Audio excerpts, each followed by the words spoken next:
उत्तर प्रदेश विधानसभा चुनाव से पहले बीजेपी में इस्तीफों की झड़ी लग गई है। योगी कैबिनेट के 2 मंत्री 2 दिन में इस्तीफे दे चुके हैं। मंगलवार को स्वामी प्रसाद मौर्य के बाद बुधवार को योगी कैबिनेट के दारा सिंह चौहान ने इस्तीफा दे दिया और इसे लेकर काफी खलबली मची हुई है। दारा सिंह चौहान ने इस्तीफे में दलितों, पिछड़ों, किसानों और युवाओं की अनदेखी का आरोप लगाया। साथ ही उन्होंने लिखा कि पिछड़ों और दलितों की बीजेपी के 6 विधायक के साथ खिलवाड़ से वो आहत है और इसलिए इस्तीफा दे चुके हैं। अब तक 2 मंत्रियों समेत यूपी बीजेपी के 6 विधायक इस्तीफा दे चुके हैं। मंगलवार को मंत्री पद से इस्तीफा देने वाले स्वामी प्रसाद मौर्य के खिलाफ बुधवार को गिरफ्तारी वारंट जारी किया गया। ये वारंट 2014 के एक मामले में जारी हुआ है। स्वामी प्रसाद मौर्य के बाद वन और पर्यावरण मंत्री दारा सिंह चौहान ने भी यूपी सरकार से इस्तीफा देने का ऐलान कर दिया है।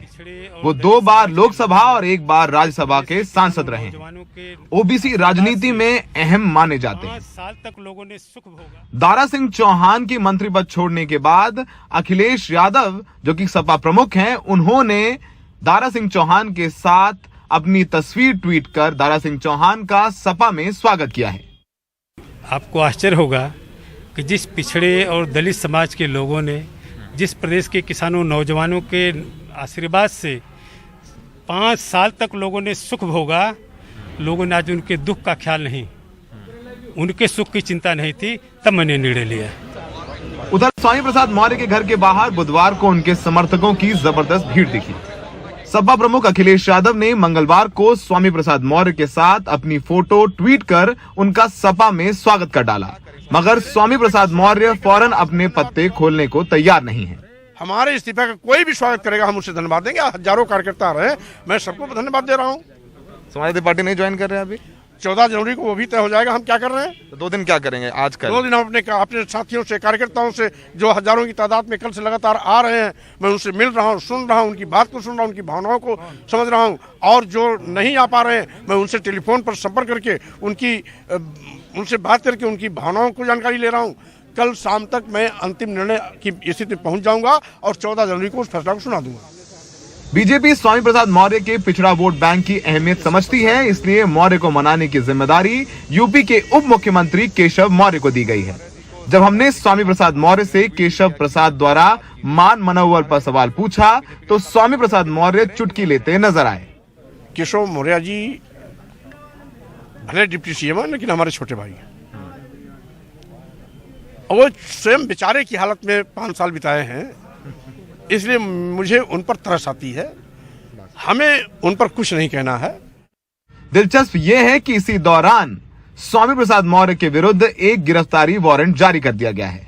सुल्तानपुर की कोर्ट ने यह वारंट जारी किया है। मौर्य को 24 जनवरी तक पेश किया जाना है। उन पर धार्मिक भावनाएं भड़काने का आरोप है।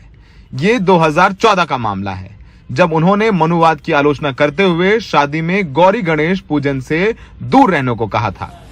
बीजेपी ने भी शाम होते होते सपा और कांग्रेस को झटका दिया। बीजेपी ने सपा के सिरसागंज विधायक हरिओम यादव और कांग्रेस के बेहट से विधायक नरेश सैनी को तोड़ लिया है। मैं आदरणीय नरेश सैनी जी को, आदरणीय हरिओम यादव जी को, आदरणीय डॉक्टर धर्मपाल सिंह जी का मैं हृदय से स्वागत करता हूं और इन लोगों का अभिनंदन करता हूं। भारतीय जनता पार्टी में अपेक्षा करता हूं कि भारतीय जनता पार्टी के विचारधारा के प्रति परिश्रम की पराकाष्ठा करेंगे और इनके आने से पार्टी का कद बढ़ेगा। चुनाव का वक्त है तो आया राम गया राम होगा। स्वामी प्रसाद मौर्य आए हैं, साथ में अपने दारा सिंह चौहान को ले आए, एक मंत्री, कई विधायक लेके आ रहे हैं। तो उधर बीजेपी भी जोर मारे हुए है। हरिओम यादव, जो कि समाजवादी पार्टी के संस्थापक मुलायम सिंह यादव के परिवार के हैं, उनको बीजेपी ने शामिल करा लिया है। लेकिन चुनौती सबसे बड़ी क्या होगी? ये सब लोग आ रहे हैं समाजवादी पार्टी में, समाजवादी पार्टी में भी विरोध होगा क्योंकि समाजवादी पार्टी के टिकट कटेंगे, क्योंकि जो स्वामी प्रसाद मौर्य के लोग और विधायक उनको टिकट देना पड़ेगा। यही प्रॉब्लम बीजेपी के साथ भी होगी। तो ऐसा नहीं कि भी अंतर कला खत्म हो गई है, चुनाव का आगाज हुआ है उत्तर प्रदेश में, कहें तो पिक्चर अभी बाकी है।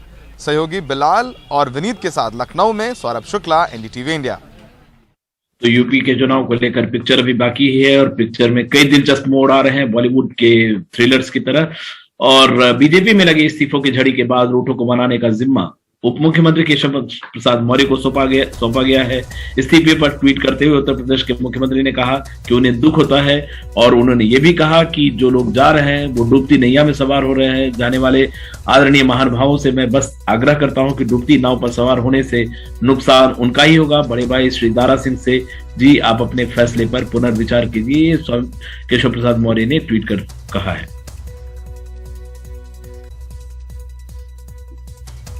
और उत्तर प्रदेश के मुख्यमंत्री योगी आदित्यनाथ क्या अयोध्या से विधानसभा चुनाव लड़ेंगे? बीजेपी की कोर ग्रुप की बैठक में इस संभावना पर विचार किया जाएगा। इसमें प्रधानमंत्री भी शामिल होंगे और प्रधानमंत्री पीएम मोदी ही आखिरी फैसला लेंगे। मुख्यमंत्री योगी आदित्यनाथ भी इस बैठक में शामिल हुए, हालांकि आखिरी फैसला बीजेपी की चुनाव समिति की बैठक में होगा।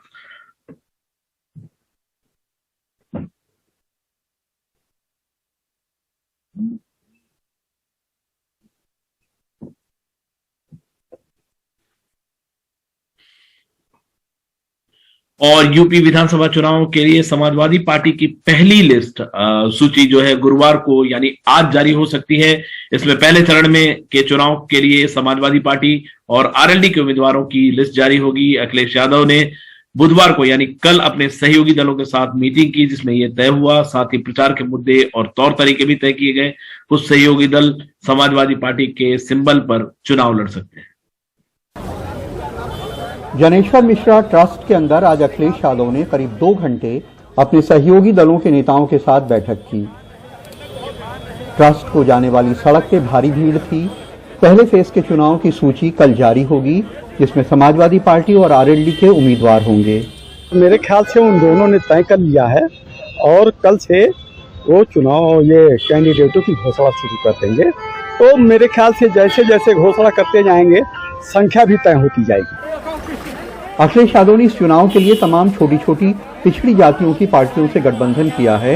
इनमें प्रगतिशील समाजवादी पार्टी, राष्ट्रीय लोकदल, सुहेलदेव भारतीय समाज पार्टी, जनवादी पार्टी, सोशलिस्ट, महान दल और अपना दल कमेरावादी वगैरह शामिल हैं। इनमें से कुछ दलों के उम्मीदवार समाजवादी पार्टी के साइकिल सिंबल पे भी चुनाव लड़ सकते हैं। जैसे समाजवादी पार्टी बहुत बड़ी पार्टी है, कई छोटे दल ऐसे भी होंगे ना जिनके सिंबल उतने ज्यादा लोकप्रिय नहीं है या लोगों तक उतने नहीं पहुंचे हैं, लेकिन साइकिल एक बड़ा ब्रांड भी है। तो क्या ऐसा भी होगा कि सहयोगी दल समाजवादी पार्टी के सिंबल पे भी कुछ कैंडिडेट चुनाव लड़े? लड़ सकते हैं, उनकी इच्छा के ऊपर है, लड़ सकते हैं। मीटिंग में यह भी तय हुआ कि रैलियों पे रोक के बाद किन दूसरे तरीकों से चुनाव प्रचार किया जाए और जातियों की जनगणना समेत किन मुद्दों को चुनाव में उठाना है। ये तय हुआ है कि हम लोग जिनका जिस दल का जिस इलाके में प्रभाव है उस इलाके में हम लोग अभी से जाकर के जातिवार जनगणना, सरकार बनते ही जातिवार जनगणना, हम घरेलू बिजली का बिल माफ करेंगे 300 यूनिट, हम गरीबों का इलाज फ्री में करेंगे, सामाजिक न्याय समिति की रिपोर्ट लागू करेंगे, सरकार बनने के बाद एक समान अनिवार्य और फ्री शिक्षा लागू करेंगे। अखिलेश यादव ने सहयोगियों के साथ अपनी फोटो ट्वीट कर लिखा कि सपा के सभी सहयोगी दलों के शीर्ष नेतृत्व के साथ आज हुई उत्तर प्रदेश के विकास और भविष्य की बात। कुछ ऐसा फॉर्मूला तय हो रहा है कि विवाद ना हो, कम से कम जिन लोगों को पहले चुनाव प्रचार में जाना है उस फेज के लोगों के नामों की घोषणा कर दी जाए, बाकी नामों के ऊपर बातचीत होती रहे। लखनऊ में कैमरामैन राजेश गुप्ता के साथ कमाल खान, एनडीटीवी इंडिया। उधर पंजाब के खरड़ में बुधवार को डोर टू डोर कैंपेन करने के मामले में अरविंद केजरीवाल के खिलाफ चुनाव आयोग ने नोटिस जारी कर दिया है। 5 से ज्यादा लोगों के इकट्ठा होने के चलते ये नोटिस जारी किया गया है। केजरीवाल को नोटिस का जवाब देने के लिए अगले 24 घंटे का वक्त दिया गया है। केजरीवाल ने इस दौरान पंजाब मॉडल के लिए अपने 10 पॉइंट एजेंडा भी जारी कर दी। साथ ही उन्होंने कहा कि हमने घर घर जाकर लोगों से बात की है, लोग दोनों पार्टियों से निजात पाना चाहते हैं। पंजाब के खरड़ विधानसभा क्षेत्र के खानपुर गांव में अपनी पार्टी की उम्मीदवार अनमोल गगन मान के लिए घर घर जाकर वोट देने की अपील करते अरविंद केजरीवाल और साथ में आपके पंजाब के संभावित सीएम उम्मीदवार भगवंत मान। वोटरों से रूबरू होने के अलावा केजरीवाल ने पार्टी को संदेश दे दिया कि प्रचार पर पाबंदी के इस दौर में घर घर मुलाकात ही सबसे सही तरीका है। यहाँ पे हमने डोर टू डोर कैंपेन किया, एक एक के घर जाके हम लोगों ने लोगों से बात की। लोग बहुत दुखी हैं और लोग बदलाव चाहते हैं, दोनों पार्टियों से तंग आ चुके हैं और इस बार सब मन बना चुके हैं कि इस बार बदलाव होगा। अभी हमने कई घर किए, मुझे तो लगता है 100% लोगों ने आम आदमी पार्टी को समर्थन करने का प्रॉमिस किया है। हालांकि पंजाब की सत्ताधारी कांग्रेस को केजरीवाल के इस प्रचार पर आपत्ति है। इलेक्शन कमीशन ने कहा है कि 15 तारीख तक कोई भी पॉलिटिकल पार्टी किसी भी तरह का प्रचार ना करे, उसके ऊपर बैन किया हुआ है। इलेक्शन कमीशन से कांग्रेस पार्टी मांग करती है कि आम आदमी पार्टी के खिलाफ कार्रवाई करें, उन्हें नोटिस जारी करें और उनके विरुद्ध सख्त कार्रवाई होनी चाहिए। इससे पहले केजरीवाल ने पंजाब मॉडल के लिए अपने 10 पॉइंट एजेंडा की जानकारी दी, जिसमें पंजाब में सरकार बनने पर मुफ्त और 24 घंटे बिजली, 16,000 मोहल्ला क्लिनिक और मुफ्त इलाज, दिल्ली जैसी शिक्षा व्यवस्था, नशा मुक्ति, भ्रष्टाचार मुक्ति, रोजगार के पर्याप्त अवसर, 18 साल से ऊपर की हर महिला को 1,000 रुपए महीना, शांति और कानून व्यवस्था के साथ बेअदबी के मामलों की जांच और कठोर सजा, खेती के मसले हल करने और व्यापारियों उद्योगपतियों पर रेड राज बंद करने की बात कही गई है। एक मौका लोग इस बार आम आदमी पार्टी को देने का मन बना चुके हैं। आम आदमी पार्टी की सरकार बनेगी तो हम क्या करेंगे। मैं भी बहुत दिन से पंजाब में घूम रहा हूं, लोगों से मिल रहा हूं। मान साहब पंजाब के ही हैं, लोगों से मिलते रहते हैं, उनको बहुत अच्छी समझ है पंजाब की। उन सारे इनपुट्स को लेके हमने एक पंजाब मॉडल तैयार किया है, लोगों के इनपुट्स के आधार पे। 10 बिंदुओं का ये पंजाब मॉडल है, 10 पॉइंट एजेंडा है पंजाब मॉडल का। वैसे तो अरविंद केजरीवाल या आम आदमी पार्टी पंजाब में चुनाव घोषित होने से महीनों पहले से ही चुनाव प्रचार में लगे हुए हैं, लेकिन अब चुनाव प्रचार में तेजी अगले हफ्ते तक जाके आएगी, जब आम आदमी पार्टी अपने मुख्यमंत्री चेहरे का ऐलान करेगी। चंडीगढ़ से मोहम्मद गजाली और कैमरा पर्सन अश्विनी मेहरा के साथ मोहाली से मैं Sharad Sharma, NDTV India. Corona के बेलगाम संक्रमण के बीच चल रहे कांग्रेस की पदयात्रा को लेकर कर्नाटक हाईकोर्ट ने सवाल उठाए हैं। सवाल बीजेपी सरकार से भी किए गए हैं कि उसने इस पदयात्रा को रोकने की क्या कोशिशें की। मामला एक जनहित याचिका के जरिए अदालत पहुंचा। इस यात्रा को लेकर तीसरी एफआईआर भी दर्ज की गई है।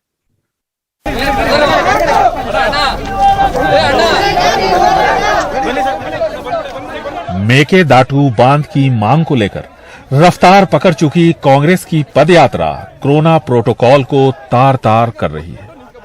हाईकोर्ट ने महामारी के बीच चल रही इस यात्रा पर सवाल उठाए, लेकिन कांग्रेस पीछे हटने को तैयार नहीं लगती। अदालत ने परसों तक का समय दिया। धरना प्रदर्शन करना हमारा बुनियादी अधिकार है। अदालत का आदेश पढ़कर हम जवाब देंगे। एक वकील ने कर्नाटक हाईकोर्ट में जनहित याचिका दायर कर इस पदयात्रा को रोकने की अपील की।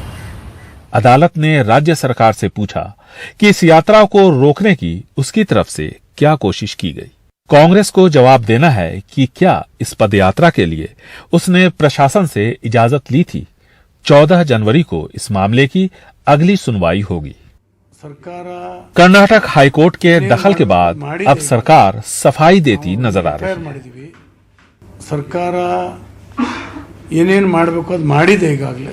सरकार की तरफ से जो भी संभव कार्रवाई की जा सकती है वो की गई है। 3 से 4 एफआईआर उनके खिलाफ दर्ज हुई हैं। कई लोगों के खिलाफ मामले भी दर्ज किए गए हैं। क्योंकि संक्रमण को रोकना हमारा दायित्व है, हमने कांग्रेस को नोटिस भी भेजा, लेकिन कोई जवाब नहीं आया। कोर्ट ने भी पूछा कि क्या सरकार ने अनुमति दी थी। सरकार की अनुमति के बिना ये लोग पदयात्रा कर रहे हैं। ಈ ಕಾರಣಕ್ಕಾಗಿ ಕಾಂಗ್ರೆಸ್ನವರಿಗೆ ನೋಟಿಸ್ ಕೊಟ್ಟಿದ್ವಿ। इस पदयात्रा में काफी भीड़ इकट्ठा हो रही है, क्योंकि ये प्रदेश कांग्रेस अध्यक्ष डीके शिवकुमार के असर वाला इलाका है। इस पदयात्रा को अगर रोका गया तो सीधा फायदा कांग्रेस को होगा। इसी डर की वजह से राज्य की बीजेपी सरकार ने अब तक इस यात्रा को रोकने की कोशिश नहीं की और कांग्रेस खुद इस यात्रा को रोकना नहीं चाहती है। ऐसे में अब मामला अदालत पहुंचा है तो उम्मीद की जाती है कि शायद इस पदयात्रा पर लगाम लगे। बेंगलुरु से कैमरामैन कुमार के साथ निहाल सिद्वई, एनडीटीवी इंडिया।